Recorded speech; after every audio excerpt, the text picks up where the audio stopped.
When stars are born and when they die, they emit UV radiation. So if we could see the night sky in the ultraviolet light, then almost all the stars would disappear, and all that we would see are these spectacular births and deaths. I reckon it would look a little like that.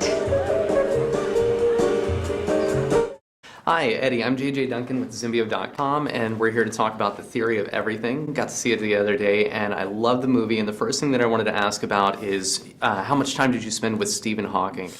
I met Stephen about maybe like 4 or 5 days before we started filming, which was an amazing experience. But I'd spent maybe 4 or 5 months preparing, and so by this point, I mean, he has iconic status anyway. But by this point, he was a complete idol of mine, and so I was incredibly nervous when I met him. But we got to spend a few hours with Stephen and his some of his carers, and then Felicity and I went and also spent the evening with Jane, Stephen's first wife, and Jonathan, her husband, and Tim, their children. So we got to spend a lot of time with the Hawkins. I read that you have the same sign as him, and you brought that up. Yeah, this is true. So when I met Stephen, now it's really difficult for him to speak because he uses this muscle here in his eye to communicate, and so it takes a long while for him to speak or to say sentences. And I was so nervous meeting him that I just literally was just talking complete and utter gibberish at him about him. I was just telling him about himself, and eventually I was running out of things to say, and trying in a desperate attempt to fill silence, I was saying how he was born on Galileo's birthday, on the 8th of January, and that I was born on the 6th of January, and I was saying we're both Capricorns, and as I said it, I was like, why did I just say that? And he started typing away, and about 6 minutes later he said, "I'm an astronomer, not an astrologer." I don't think I've ever felt so small in my life. That's one of the things that people don't really realize about him. He's such a witty guy, like in his writing and his. He does a lot of cameos on shows. He's shown up on Star Trek and things. Yeah. Is that? Were you able to get a sense of his sense of humor while you were spending time with him? Absolutely. It was one of the great things that I took away from him. He has an extraordinary sense of humour. He also, because it takes so long to write things now, he has this extraordinary sort of capacity for killer one-liners that like knock everything else out of the park, and his timing is sort of extraordinary. I love the fact that he's embraced all the shows he's been on. It's great watching.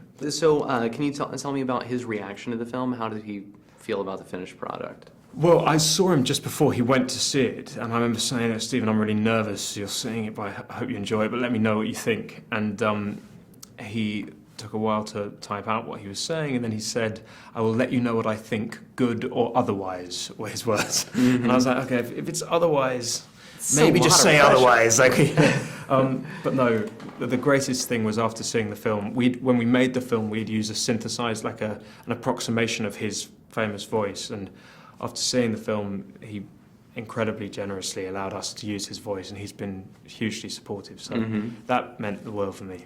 And one of the things about this movie is the way that it approaches spirituality and atheism. This has always been sort of a running theme in Stephen Hawking's work, and not just his work, but the people who talk about his work.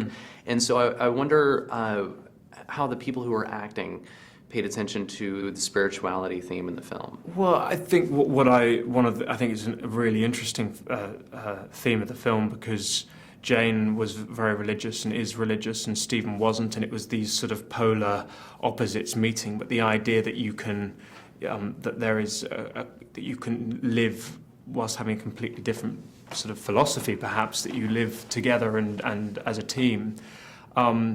When you're playing someone, I do everything not to sort of judge them or to put my own opinions on anything. So actually, it was very easy to get inside. Definitely not easy to get inside Stephen's brain, but to get inside his mindset, I suppose. And I hope that one of the themes that the film addresses is this conversation between science and religion. So I hope you don't mind. I'd like to run down a few Stephen Hawking glossary terms and sort of test your knowledge here. So I have a little no! This is my worst nightmare. How about Hawking radiation? Do you know what Hawking radiation is? Yeah. Okay. What is Do Hawking you want me to radiation? say- I'm looking for a Hawking little radiation bit. was basically when you have a singularity and you have and these black holes. It was always thought that the gravity was pulling everything in. It was like sucking in like a whirlpool.